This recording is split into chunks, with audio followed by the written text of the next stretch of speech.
You will see on the screen a welcome slide with information to help you connect and stay up to date with this series and more. So while we wait for more people to join us, please go ahead and scan the QR code to subscribe or to click on the links in the chat to join our Wilm&a community.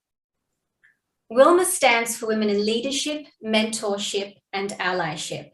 And I launched Wilm&a after networking with amazing women in leadership from around the world, where I formed a connection, shared experiences as a leader, and my journey as a global citizen in the making. Having lived in various parts of the world and a family with mixed cultures and globetrotters, setting up a global community felt natural and needed. I once again thank Saïd Business School for this ongoing partnership, the champions that help bring these webinars to life, and the Wilm&a community to allow this work to continue and to have an impact.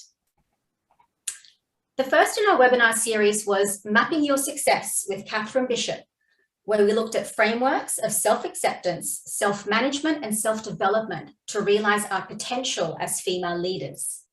We also explored corporate strategies, the Ansoff Matrix, real-life case studies and experiences, finishing with an engaging Q&A session. Today, in episode 2 of our series, we are fortunate enough to have with us Paul Fisher, Associate Director at Saïd Business School, Oxford University, who will continue our journey to tackle the hot topic of negotiation. We also have with us on the panel Vanessa, an E alum from the executive programs at Saïd Business School, an original Wilm&a member and volunteer who will touch on her own experiences around negotiating, not only as a woman, but her experiences cross-culture.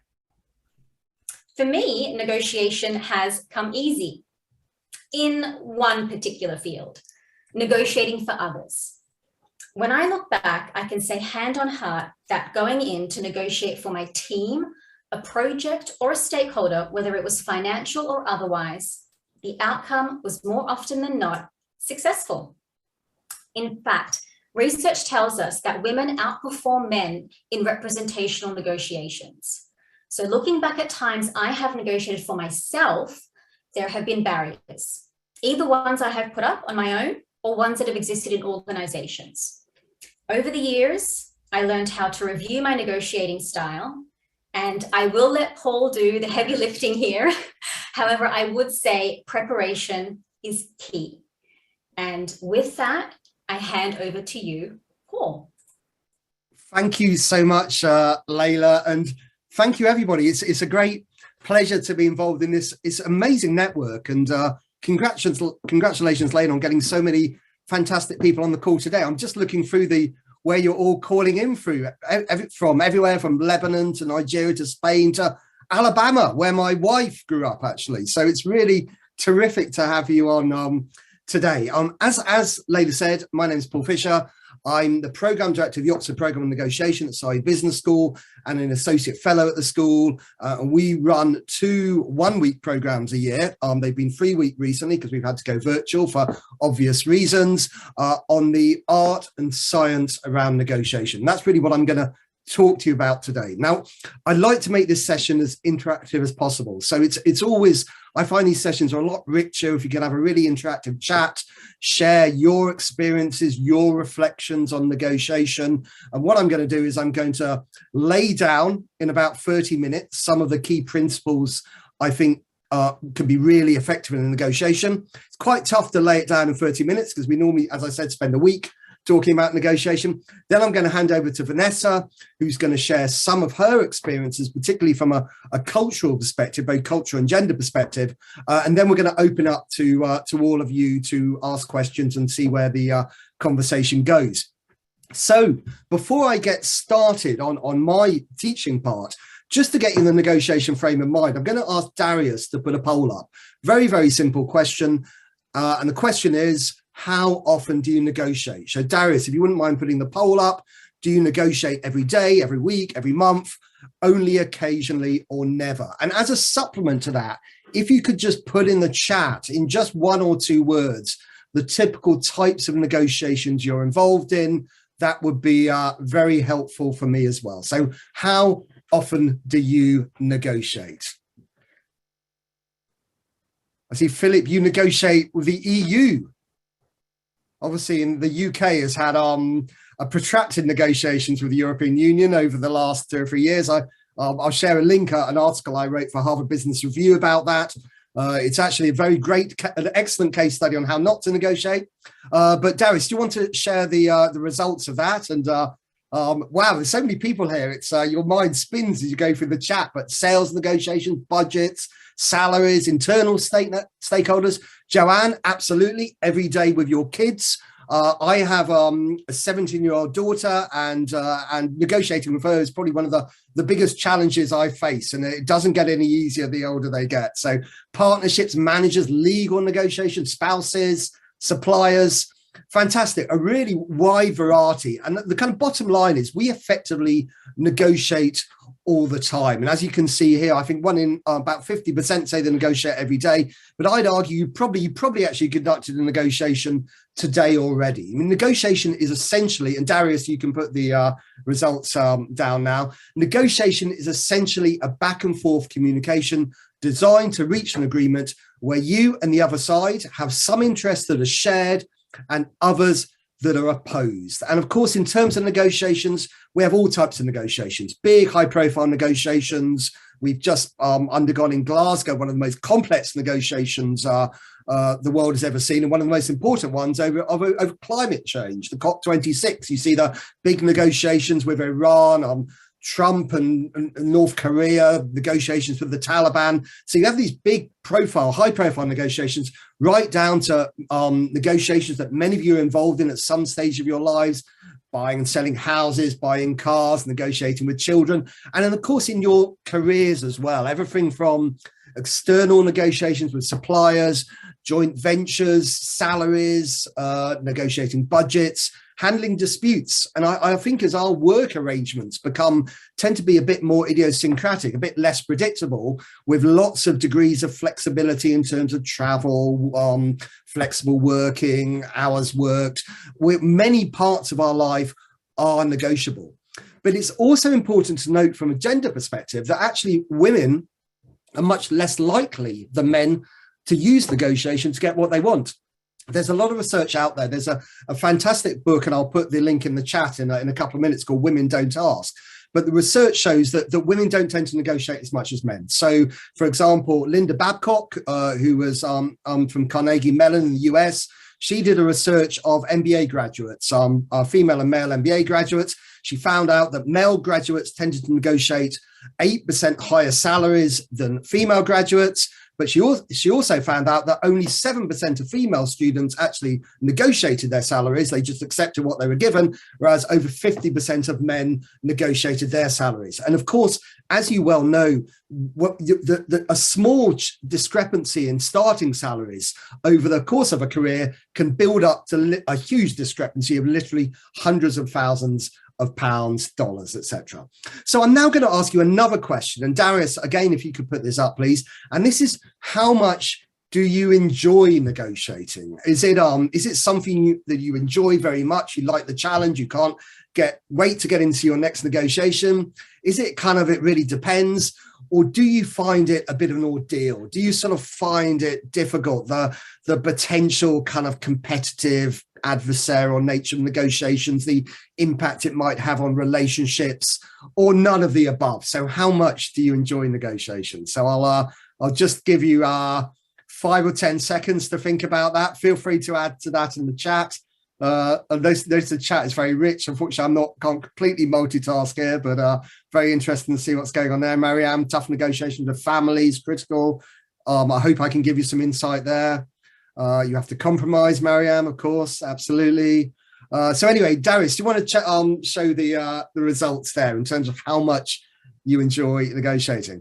Okay, quite an even spread there. Interesting that actually 1 in 3 of you actually find negotiating a bit of an ordeal. And again, the research shows quite often, the reason I asked this question is it does split down gender lines, and actually women quite often shy away from negotiations. They tend to find the adversarial nature, the fact it impacts relationships, they tend to find it uncomfortable. And the research shows actually that women are actually much better negotiating on behalf of other people or their organizations than they are when they're directly negotiating on behalf of themselves for a salary, for a promotion, etc., etc. So thank you, Darius. You can put that slide down.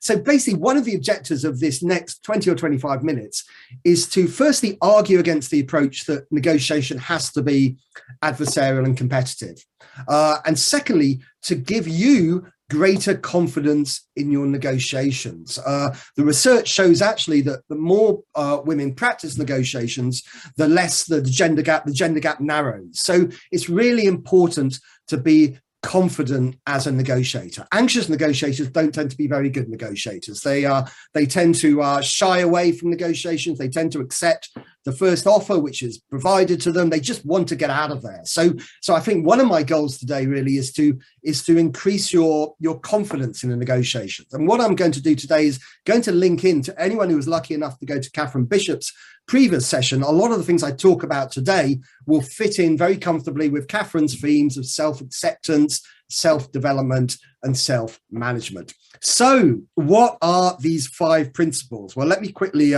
share my screen and let me give you an update of what I believe are 5 absolutely key principles in negotiation. And it's my premise that if you can use these principles, you will be more effective negotiators as a result. You'll be able to be more effective at achieving both your cherished professional goals and your personal goals as well. Now, I'm going to start with an orange. Give you an example, very, very famous example around an orange. Now, basically, there are 2 children, a brother and a sister, who are fighting over an orange. I want the orange. No, I want the orange. You get the picture. It's very adversarial. So one of the parents steps in, and what is the logical thing they do? If the brother and sister both want the orange, what do? Well, the parent splits it down the middle in an effort to stop the fighting, and gives each child an equal half of the orange. So what happens next? Well, the sister very carefully cuts off the peel and throws the main part of the orange away. And the brother takes the peel, throws that away, and takes the main part of the orange. So why have they done that? The parent asks, why have we done this? Well, the sister says, I wanted the peel to zest the cake. I'm totally uninterested in the main fruit of the orange. And the brother said, well, actually, all I wanted to make was make some orange juice. I'm not interested in the peel at all. So if only both children have spoken to each other to explain what they wanted, or if, in fact, the parent had stopped to ask exactly why they needed the orange, then both of the children's needs could have been met in their entirety in terms of making the cake and having a glass of orange juice. Now, it's a very, very simple story, but it's really, really important in negotiations. And the moral of this story is, in a negotiation, principle 1, focus on interests rather than positions. Too often in negotiations, people tend to focus on what my position is. What is my stated goal? I want this, I want that. This is a red line.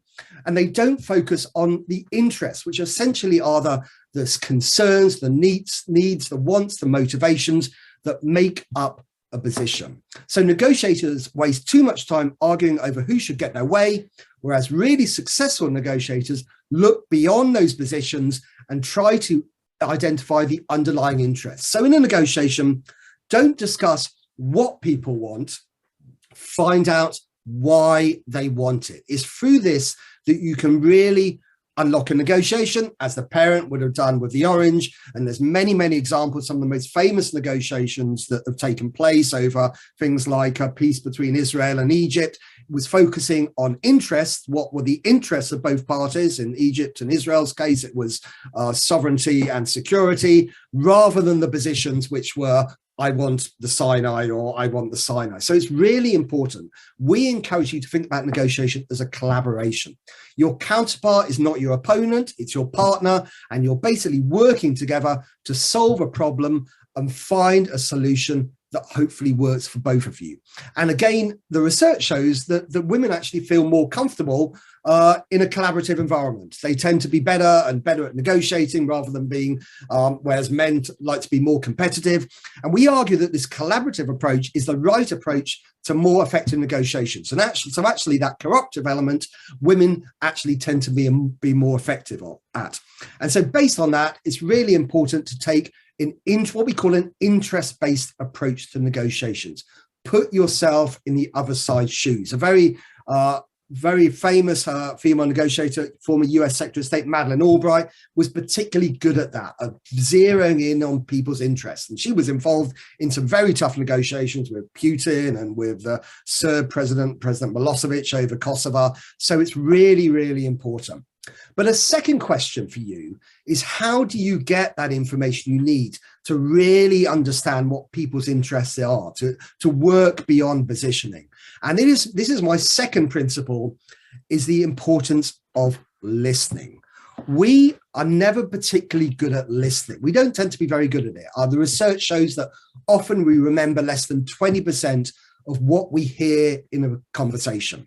And the bottom line is, we're going to build relationships. We're never really going to truly understand where our counterpart is coming from, what their interests are, if we don't listen. And we're going to be poorer negotiators as a result. We have on our negotiation program, we have one of the world's leading hostage negotiators, Sue Williams, who is working in a world of quite literally matters of life and death, and a very male-dominated world as well. And she says that listening is by far away the most important skill she brings to the negotiation. There's a reason why we have two of these or one of these. So how would I say, what is good listening? What is good listening all about? Well, this is the Chinese character for listening. And what I would encourage in listening, it's about listening with your eyes, your ears, and your heart. It's a whole body language, and it's made up of different elements. So, for example, we use our ears to listen by paying attention, not just to the words spoken, but also to the tone, the pace, the emphasis. It helps us understand. We use our eyes to connect with people. It's not terribly easy when you're doing it virtually, but I'm staring into the green light staring at me. I'm looking at some of your faces. So we use our eyes to connect. We use our mind to listen, to consider the words and the ideas shared. And we use our heart to empathize with the person we're listening to. So what I would encourage you, and there's many of you have probably, anyone who's a professional coach will have done a lot on listening, but it's essentially about being in the moment, nodding, catching the eye of people. If you don't understand something, going back and paraphrasing, and not mentally preparing how you're going to answer to someone who's speaking. What I'd encourage you to do, it's not easy, we call it active listening, is trying to suspend judgment. Don't assume what people are going to say. Don't always tie it back about what it means to you. Really focus in the moment. And it's amazing if you try that, how effective it can be. It can, the benefits of listening in a negotiation. It demonstrates that you're here for your counterpart, you're conscious, you're listening to them. People don't often get that feeling they're being truly listened to. I'm sure you've had that occasionally if you go to a dinner party or go to drinks and the person you're speaking to is just kind of looking around the room, seeing if there's anyone else they'd like to talk to. So really focus on it. It tells the person who's speaking that you accept. You don't necessarily agree with what they're saying. It gives them a chance to let off steam if they're frustrated. It helps promote the relationship. And it actually, ironically, the less you speak sometimes, the more control you have over the conversation. You can guide the conversation where you'd like to take it. And it also ensures that you can actually get a lot of information from your counterpart. And don't sometimes be afraid of silence. People sometimes feel uncomfortable about silence and start speaking more. And they start telling you things they probably didn't actually intend to tell you in the first place. So embrace silence. Don't feel like, let the negotiation breathe. Don't feel like you always have to fill the silence always with noise, so to speak. A great listener, another great woman negotiator, Angela Merkel. If anyone who worked with Angela Merkel, the former German chancellor, said that she normally spent about 80% of her time listening in a negotiation and about 20% of her time speaking. So she was listening, sizing up who she was negotiating with, finding out what their real interests are. So really, really effective. But of course, you can't listen the whole time. Questioning is really powerful as well. What are the best questions? Well, they're the ones which elicit information and foster collaboration. That's a very good point, Sophie, about silence and culture. Maybe we'll come back to that in the Q&A. Questioning, Look to ask open-ended questions, test people's understanding, explore new areas, probe, use questions to stretch thinking, perhaps create a future vision of an agreement. So typical questions, which I'll encourage you, tell me what's on your agenda at the moment. That's all about building rapport, empathy, understanding the pressures and demands of the other person. What would it take to change your mind? Win your support on that. You're finding out possible solutions, compromises, what needs to happen to get an agreement. How can we work together to resolve or find a solution? It's all about we're all in this together, focusing on the collaboration. And how can we ensure that we agree upon benefits both our organizations? These are really powerful questions. And I've given Layla a whole list of other questions that you might like to think about in a negotiation. The last one is really interesting, actually, because it, in a way, it addresses the gender gap. As I mentioned, women find it better negotiating on behalf of other people rather than themselves. So maybe think about how you can shape questions so that they're based on the needs of the organization. Even in a salary negotiation, you could tell them, this is why I think you should pay me this much, but this is how it's going to benefit the organization. So it's really important to think of that. But of course, you can focus on interest, you can listen, you can have really powerful questions.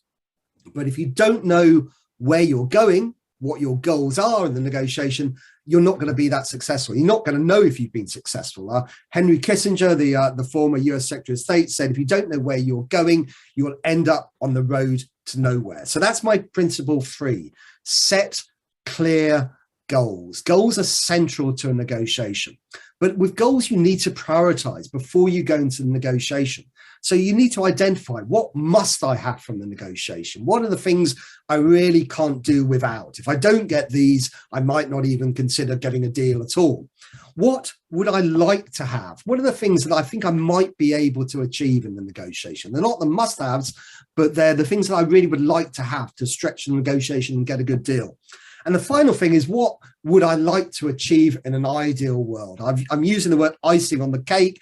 It's probably slightly UK-centric metaphor, so that's my bad in terms of trying to think about all cultures. But it means, what would be absolutely brilliant? What would be the ideal outcome? I want to sell a car. The icing on the cake would be selling it for 8,000 when I only expected 6,000 for it.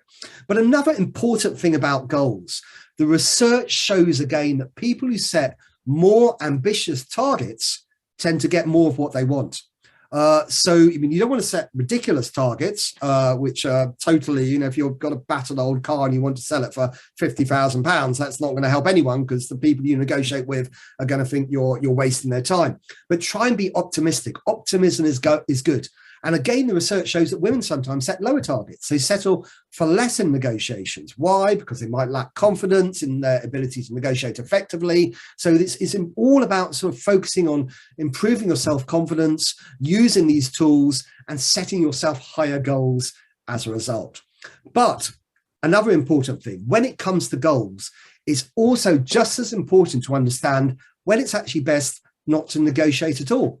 When the options for you are actually better away from the table. And this is what we call Batners. It's called, anyone who's been on a negotiation course will know this, it's called the best alternative to a negotiated agreement. So this is what your alternative is if you don't get the agreement that you're negotiating. It might be going to another company where you've been offered another job. It might be going to another department to get budget. If you're negotiating with a trade union, it might be going on strike. It might be taking legal action. These are the things outside the negotiation table. And it's really important to be aware of those. You'll be amazed how many people go on negotiating when actually their alternatives are better. It's called the negotiation bias. You put so much time, this is another bias called sunk cost.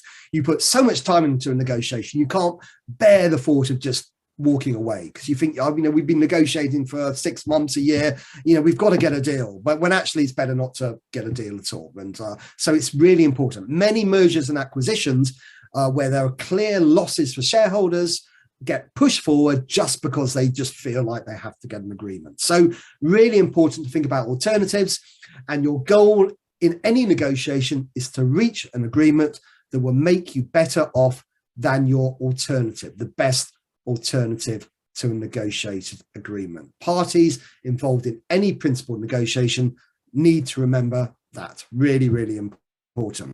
Okay, I'm shooting through these, but this is a slightly interactive exercise for you. Feel free to put this in the chat. Simple question is, what do you see here? If you could just put in the chat what you see in this picture, just in a couple of lines. Yeah, Kaja, do you want to be a bit more specific? Yeah, Darina sees an old lady and a young. Can you be a bit more specific than woman? Is it an old lady? Just okay, all coming through here. A lot of people are going up. A young lady, a few people saying an old lady. Can everyone see? There's actually two there. There's actually an old and a younger lady. Can everyone see that? I can use my slide. The younger lady, there's her nose there. There's her ears. There's her eyes, and she's got a little sort of feather in her hat. For the older lady, people can see this is the nose here, quite a long nose, chin here, hair, and then some kind of a shawl there. So yeah, some people can see both. Some people can see one. So why am I using this exercise? This slight sort of kindergarten exercise. Well, really important point here is that the lesson to draw from this is people see the same issues and they view things differently. It's a fundamental understanding in any negotiation that people have different priorities and values that they bring to a negotiation than their counterpart. So there'll be things which are really important to you, your must-haves, but they won't necessarily be as important to your counterpart. And that's where you can really start negotiating, creating value and making concessions. Yes, Emily will give you the slides at the end of this. So you need to think in the negotiation about things that you can acquire for yourself, which are high value, really important for you to acquire, and in return, give away things that are less important, that are low cost for you to give away. And this comes back to what we've talked about in terms of interest and listening and everything else we've discussed. Let me give you an example. One means of doing this is actually drawing up a list of issues in a negotiation and prioritizing, doing a kind of a scorecard in terms of what is important to you. And if you get enough information, if you ask the right questions, if you listen well, you might be able to get an idea of what's important to your counterpart. So this is just a typical example. This is negotiation. You're negotiating over a new job, and these are all the issues you want to bring to the table. So it's not just salary. It's we encourage you in negotiations, try to bring lots of issues to the table. The more issues, actually, the more likely you're going to be able to secure value in the negotiation. The negotiations that tend to break down are the ones which are binary. They're just overpriced or something like that. So it's just a back and forth. It's like bartering in a bazaar in Turkey over a rug or something. But here you can see lots of issues, different priorities to you and to your employer. So for you, obviously, a big issue is salary. You want to have a 20% higher salary. For your employer, it might not be as important as other issues. So, for example, for them, an early starting date would be really important because they've got a position they want to fill.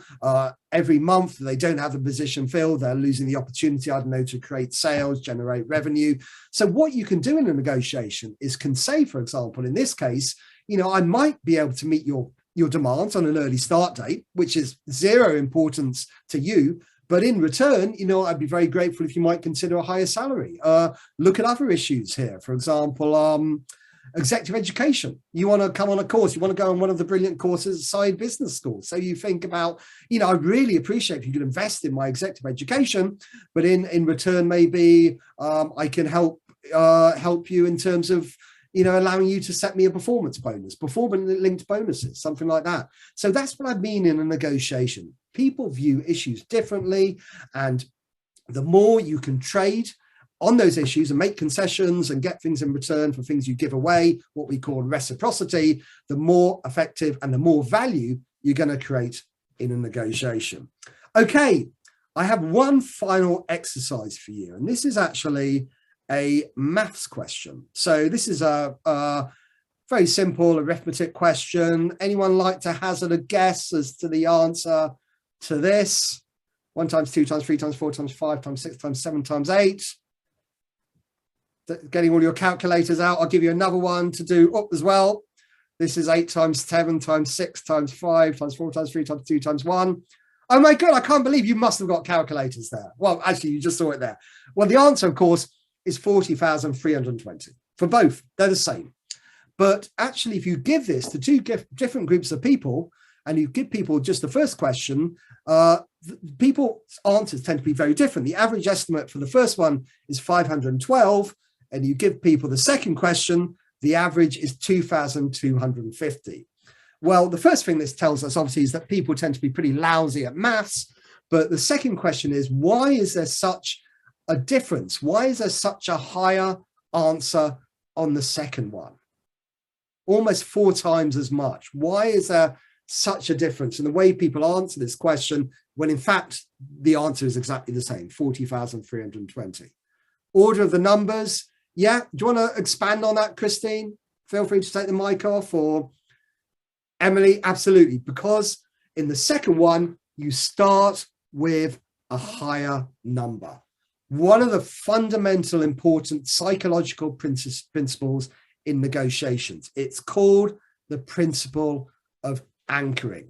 And what that means by anchoring, and many of you have heard this before, is the first bit of information you receive has a really powerful impact on the answers that you create. And people adjust rather than create when making decisions. They can adjust to completely random numbers, but if you put them out there, they're going to adjust based on the number. So the reason, obviously, in the previous example is it was the higher number at the beginning. So people automatically thought it was going to be a higher answer as a result. What does this mean in negotiation? Well, what it means is that making the first offer in a negotiation can actually be really, really powerful. It can give you a lot of control over the negotiation, because people might dismiss your first offer, might say, no, that's way too high. But quite often they will anchor their negotiations around that offer. And it works with numbers, it can work with discussions. And it's Danny Kahneman talked about this a lot in his very famous book, Thinking Fast and Slow. And another really interesting thing about it is that it actually works with experts as well, people who are susceptible to anchoring. So let me give you an example of this. This was some research done of doctors in the United States called general practitioners. They're basically primary care physicians who work with people who and tend to see if they're unwell. Now, these doctors, there were hundreds of them, were given some information about a patient who had a possible symptoms of what is called a pulmonary embolism, a blood clot in the lung. Now, all the doctors received exactly the same information. Now, some of the symptoms that the patient had were somewhat consistent with the pulmonary embolism, while others were not conducive to it and make it quite hard to diagnose. But it was the way the information was presented to them. So the first set of doctors were asked 2 questions. Do you believe that the probability that the patient has a pulmonary embolism is greater or less than 5%? And 100% said more than, 100% said it's a greater chance than 5%. Then they asked, what do you think the probability is that the patient has a pulmonary embolism? And they said 23%. Remember, they're getting exactly the same information. The other group was asked, do you think the probability that the patient has a pulmonary embolism is more or less than 95%? And 100% said less than 95%. They then asked, what is the probability that this patient has a pulmonary embolism? And they said 53%. So think about that. These are experts. These are doctors who know all about this, all about our pulmonary embolisms. And the way the question was framed and started with a higher number with one group and a lower number with the other made a massive difference on what they came up with in terms of the probability that the patient has a pulmonary embolism. That, in a nutshell, is the power of anchoring. So my final principle is be aware of biases and how you frame information. In negotiation, it's important to be aware that you and your counterpart aren't always as rational as you think. We tend to be driven often by emotions in our decision making. And the way you can frame information, I give anchoring as an example, can be really, really effective in negotiation. It's linked to, as I said, Danny Kahneman, he talked about two parts of the brain, system 1 and system 2. System 1 is based around the amygdala and is all about the emotional side of the brain. It tends to be instinctive. For example, when you're driving, you're not really thinking about it, you just do it instinctively. And system 2 is based around the prefrontal cortex, and that's the part of the brain which has the capacity for conscious and deliberative thought, the sort of the slower, more rational side of the brain. And the fact remains, and Danny Kahneman, Thinking Fast and Slow, Aisha's shared the link, is that system 1 quite often trumps system 2 in decision making, in the way you receive information, in the way you interpret information. I've given anchoring as an example, but if you go to Wikipedia and put in biases, you'll get hundreds. There's the sunk cost bias I mentioned earlier. There's loss aversion, where we feel loss more powerfully than pain. So it's just important to be aware of that dimension in a negotiation. So that essentially is 5 principles in 25, 30 minutes on a negotiation, and if you use these principles and just think about them, you will be more effective. So what I encourage you to do, think about the negotiations you put down at the beginning, whether it be with external vendors, with colleagues, even with your children, and just ask yourself, is there any way I could listen better? Is there any way I could ask better questions? Could I use anchoring better in terms of, putting forward proposals, contracts, really shaping, being proactive in the negotiation? Do I have clear goals? Do I know exactly what I want to achieve in the negotiation? Because if you don't know what to achieve, you're not going to know if you're going to be successful. Am I distinguishing between interests and positions? Am I asking my counterpart why they want something rather than what they want? Can I acquire things of high value in return for giving away something which is less important? The whole concept of people viewing things differently. And have I considered my alternatives? Are there other things I can bring to the negotiation, or do I need to be negotiating in the first place? So that was a whirlwind 5 principles. I hope that was helpful to you. The chat has been almost daunting to look at, so much great stuff coming down. So I'm going to kind of look at it a little bit as we go through the Q&A, but love to get your insights, hear your questions, and hand over now to Vanessa Alapuz, who can tell us a little bit about her negotiation experiences. Thank you so much. Thank you so much, Paul, for sharing your insights. Thank you, Laila and Wilm&a, for the opportunity to share some of my personal experiences with you today. Being able to negotiate, like you say, and we haven't talked about this, but persuade and influence is also partially part of it, is key to being successful, no matter what you do. Like all of you said on the chat, we could all use some of those persuasion skills with our loved ones at times, like my own husband, and I have 4 daughters, 3 of them teenagers, so I totally relate with you ladies. Paul, your presentation also raises questions about what does winning truly mean in the context of a particular negotiation. So I think this is something we should all nail before we even start. Some practical tips that have personally helped me to get to your 5 principles are the importance of preparation. So I can confidently say that every time I have gone into a negotiation and come out of it with a sour feeling, it has been because I was not well enough prepared. And this includes, understanding the value pie that you mentioned before, Paul. But it could also be as simple as being mentally prepared for resistance. My second big takeaway is staying calm. And this is something that does not come easy to me. I'm a very passionate person. I have no poker face. I have the tendency to raise the tone of my voice when I'm excited about something. So what I do often is look for an ally in a negotiation contest, and I ask them to either touch their ear or give me some sort of signal when they perceive me as being stubborn or losing my temper.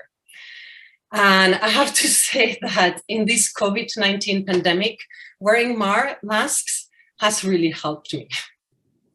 Another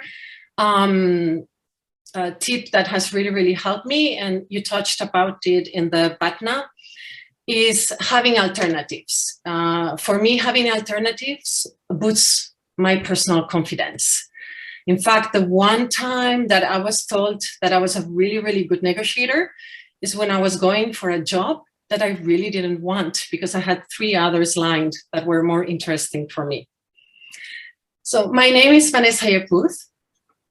I am Spanish, but I'm joining you today from Busan, South Korea, where I have been working and living for the past 10 years. As I mentioned before, I have 4 lovely daughters.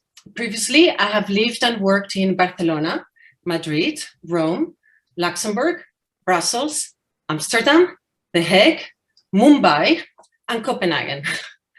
I have worked as a consultant in projects comprised of extremely diverse people and with very, very different personalities. I am now heading the marketing and communications department at one of the 2 international schools that are here in Busan, which is called Busan Partner School. Again, I'm exposed to over 20 different nationalities. So I thought I would like to expand on Paul's presentation and talk a little from my personal experience about the impact that culture may or may not have when you're negotiating and communicating effectively. I believe that also with Wilm&a having a global presence and with our physical boundaries and our everyday jobs being stretched thanks to the use of technologies like today's webinar, this is something that we are going to have to take into account when entering negotiations. So the first thing I'd like to mention is to be aware of stigmatizing, your counterparts based on culture. Erin Meyer, in her book, The Culture Map, wisely pointed out that differences within the same culture can sometimes be bigger than differences between cultures. So sometimes a culture will matter, sometimes it will not. So you have to be prepared for that. If you're familiar with the show Emily in Paris, and know both the American and the French culture, you must have realized that this series is full of cliches. But nevertheless, they help us become aware of language and cultural barriers to effective communication. So they also make us aware that when you're working abroad, this can be really, really challenging. And things like your working hours, your dress code, your salary payment, your hiring conditions will need to be researched. For example, when you want to enter into a salary negotiation. I have to say that belonging to a network of business women like Wilm&a can be very useful, as you can safely reach out and test your understanding of a certain culture with the other members. Back in 2012, I was assigned to a project in Denmark. A Finnish company had acquired a Danish one, and as a result, they wanted to get rid of some of the Danish system that were supporting similar processes than the Finnish ones. Now, it makes sense, right? 2 years down the line, nothing had happened. The Finnish were blaming the Danish for not collaborating, and the Danish were blaming the Finnish for not understanding. Sounds familiar? I managed to complete the project within 8 months. And in this case, yes, culture mattered because I was not Danish, I was not Finnish. I did not belong to the company that was taking over. And in fact, I was an external consultant. And I have to say that maybe the fact that I was a woman helped because I was not perceived as a threat. So I would say also that the more you're living within a certain culture, the more this is strong. So like I mentioned earlier, I'm in Busan, which is supposedly the second largest, well, not supposedly, it is the second largest city of Korea. We have more than 8 million inhabitants, but far from Seoul in terms of diversity. Most people here do not speak English, and when they do, they're really, really shy about it. In Korea, in Korean culture, the age, the gender, and the hierarchy are very important factors when doing business. So knowing and being prepared for this will help you make decisions when trying to influence or partake in negotiations. Some very simple examples. When I go to a public event, I try to bring with me a male colleague of lesser rank, and I make sure that he is the one carrying all the promotional material for my school. I make sure that visibly people know, yeah, he's there to assist me. I'm the boss. I have also learned to accept that a direct approach to negotiation is not always the most effective. So for example, in order to get a local radio station to agree to a memorandum of understanding with the school I work for, I had to send a written letter translated in Korean, addressed to the CEO, and I posted it through land mail. And I was successful because I chose a process to get what I wanted that made my counterpart feel respected. So also when dealing with culture, and as Paul mentioned, I find very, very important the ability to read the situation and adapt. So a little bit that reading your body language, really active listening. I also think that negotiations are forums to gather information. So one of the techniques I use a lot to help me understand my counterpart is a mirroring technique that was described by Chris Voss in his book, Never Split the Difference, and the use of silence. So I would go and say, hey, I'm sorry. I will repeat the last few words that have been said, the last 3 words, and then I will silently count to 5. So what will happen? This will just gently prompt my counterpart to say more. Silence just sometimes makes people feel uncomfortable, but it can be just your ally. Another way to avoid misunderstanding is presuming positive intentions. So if you feel treated unfairly, just repeat your understanding and don't be scared of labeling your feelings. Remember, you can always walk away from a conversation if you're uncomfortable, and you can always ask for recess. And this is a technique I have seen used so many times by professional procurement teams. The first time that I saw a whole group of people getting out the door, I was shocked. And fortunately, I was with other people more experienced, and they just told me, oh yeah, that's normal. Don't worry, they will come back. I said, okay, fine, we wait. I could share many, many, many stories, and I would definitely welcome you to connect with me through the Wilm&a platform and the mentorship program, or even LinkedIn.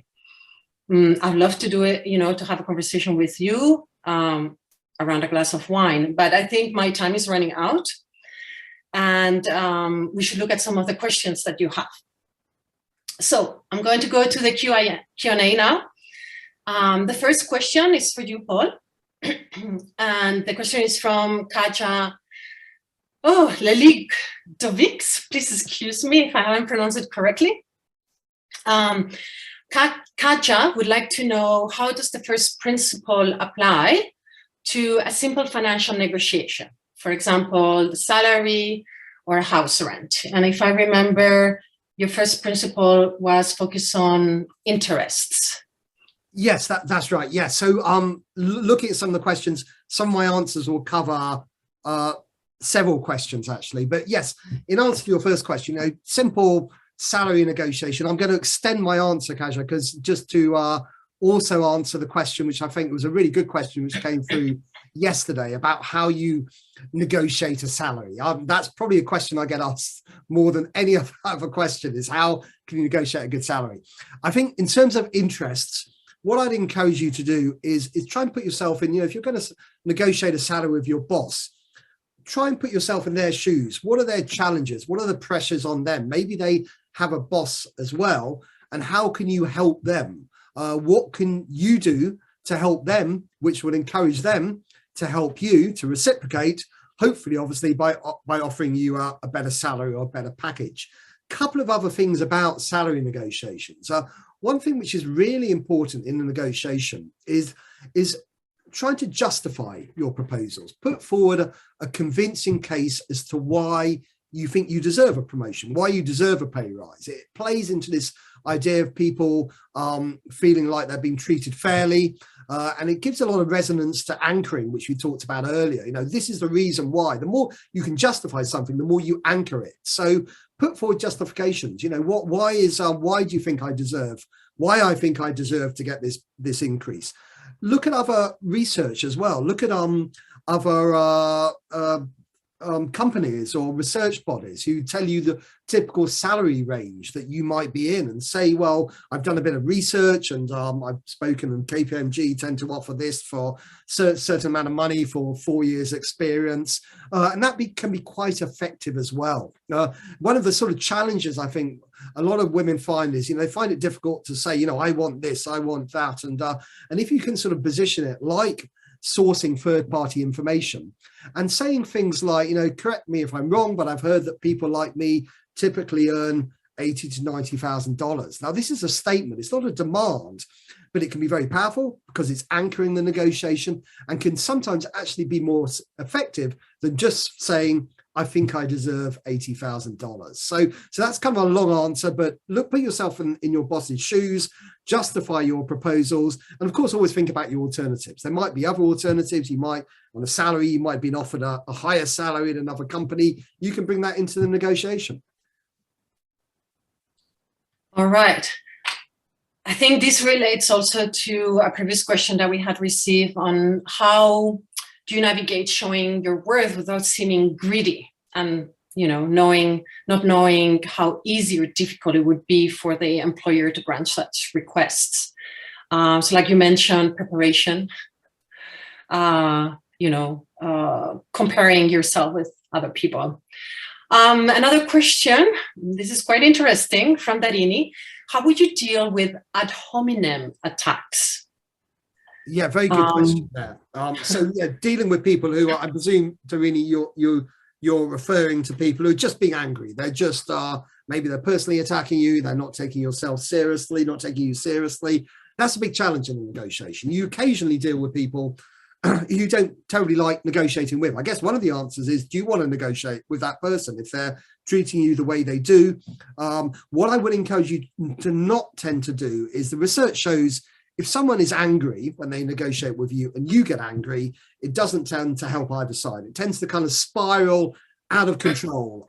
Much more effective is, if you feel like you're getting angry, maybe take a time out. Say, I can see we're not making much progress today. Why don't we revisit things tomorrow? And just kind of take a sidestep. The more you focus on interests and try and ask questions to find out why they're angry, why they're frustrated, hopefully you can get them to come down from their position of anger and actually try and create some value in the negotiation. You also need to figure out whether they're using anger tactically, where they think I'm going to get more of what I want by being angry, or whether they're genuinely angry. If they're genuinely angry, well, listen to their concerns, try and ask the questions, try and alleviate those concerns. What you don't want to do in either scenario is start making lots of concessions, getting anxious, getting nervous, and saying, okay, you can have this, you can have that. Because if they're tactically angry and they see it's working, well, they're going to continue being angry. But if they realize it's not working, they're going to try another strategy. But, emotions are, and this I think covers a number of other points that I saw in the Q&As. Emotions, it's a very, very, we're all human and we all have emotions. And what I'd encourage you to do is try and be authentic to yourself. Don't try and be too clever about using particular emotions if they're not really authentic.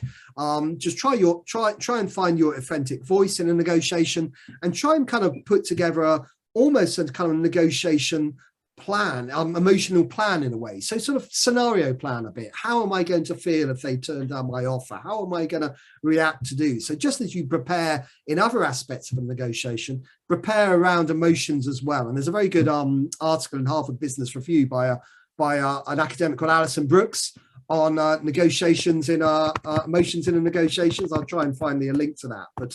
But yes, that's emotions are something you come across in any negotiation. I love it, being authentic. I think that's something that we should all strive for, and knowing that we can be successful being authentic. Very interesting question from Vimal. Should a negotiator always look for creating value, or is it compulsory to have the equal commitment of the counterpart to create value for both? Yeah, that's an interesting question. We have some negotiations they're called kind of fixed pie negotiations, where essentially you have a pizza, and if you take away a slice of the pizza, that's yours. Your counterpart loses, And it's one of these kind of negotiations, often over price, where you're just going back and forth. If you manage to pay less, you're winning and they're losing, etc., etc. I'd encourage you, Vimal, in any negotiation, if you can, try and create value.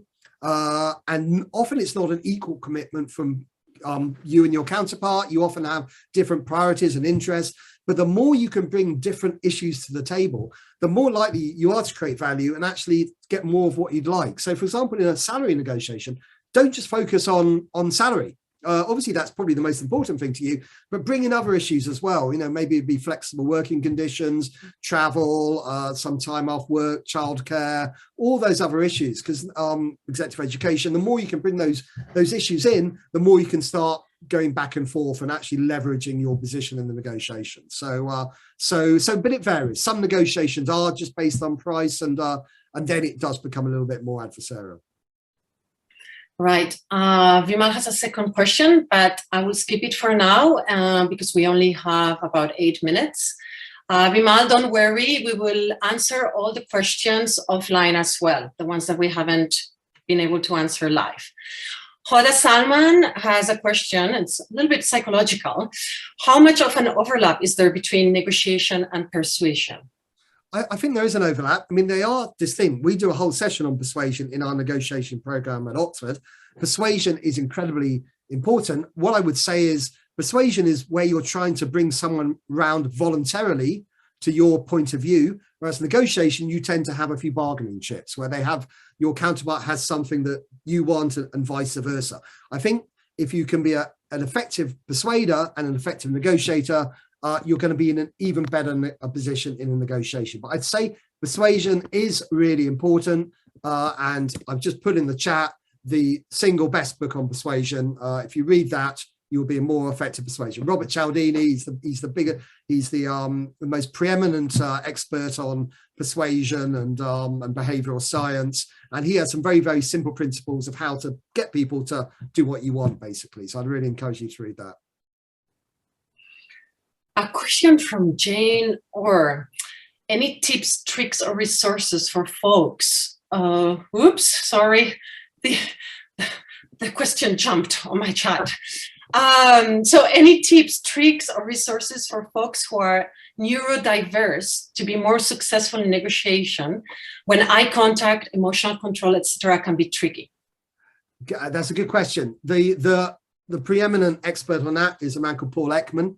I mean, he says, I think there's about 50 muscles in your head, in your face. And there are ways, I don't tend to focus too much on that area in a negotiation where you start looking, how can you tell if someone is lying or telling the truth by the sort of tick or by the shape of their smile but Paul Ekman is very good on that area.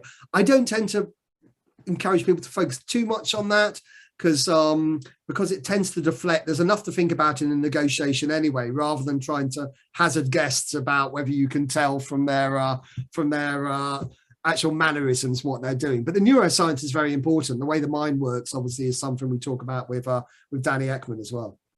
Yeah. An anonymous attendee, have you any advice for when the other party refuses to engage in negotiating? So this can happen in a legal dispute where the other party has suggested a settlement that is completely unreasonable. I think relates to their anchor. So their anchor is meaningless. That's what they're saying. Yeah, if they refuse to engage, well, you have to ask why. Maybe they don't want to. Maybe they're not interested in negotiating in the first place. So it's working out their interests, why they're not interested in negotiating, and hopefully try and encourage them. Use persuasion and focus on their interests and focus on your interests, and try and encourage them to see that there might be some value from a negotiation. But not all negotiations are effective. Sometimes they don't work out because both you and your counterpart have different areas. Yeah, so again, you sometimes have to work out whether it's a tactic in a legal negotiation where, quite often, especially negotiations where you're talking about settling, and quite often it's a tactic to get the value of the settlement higher. So I'd ask lots of questions, listen, and try to find out as much about their strategy through that. Yeah, there's another question that actually. Oh, sorry. No, you're right. Thank you so much, Paul. Thank you so much, Vanessa. We are almost out of time, so I won't have much to go on. But again, what an incredible session. Thank you, Paul. Thank you, Vanessa. You know, increased confidence in negotiation is a powerful enabler of opportunities and outcomes. Negotiation in all its forms, financial, working conditions, psychological safety, and advocacy for those not ready to use their voice, plays an important role in our leadership development. I hope you have many key takeaways from today. This live session has been recorded, and for those that have subscribed to Wilm&a, we aim to send this recording out in the next couple of weeks, along with all the additional resources and links that Paul has mentioned today. We haven't gotten to everyone's questions, but we do extract these, and we do try and reach out to you to answer those questions and put you into the right frame of mind in your negotiations. I am delighted to announce our next webinar with Gail Peterson, Associate Fellow at Syed Business School, and is the Program Director of Impact Investing and Social Finance. I have had the pleasure of working with Gail throughout 2021, and her passion, grounded in her research that focuses on leadership and innovations in social finance and social investing when addressing wicked problems facing women and children, are critical. So please save the date, follow me for the updates, and I hope you will join us next time. Thank you. Thank you so much, Layla, for organising this. Thank you, Vanessa. It's been great to be involved with you. I put a few links in terms of articles on how to negotiate on Zoom, the Brexit negotiators. I put my LinkedIn profile. It'd be great to sort of hear about your negotiation challenges as well. So good luck and all the best in your negotiations. I'm sorry I couldn't answer all your questions. And I also put what I think is probably the best book on negotiations. It's the most famous one. It's called Getting to Yes. And I put that on there. If you go back through the chat, it's there. But that's a great starting point if you want to find out more about negotiation. Thank you very much. Thanks, everyone. Thank you. Thank you.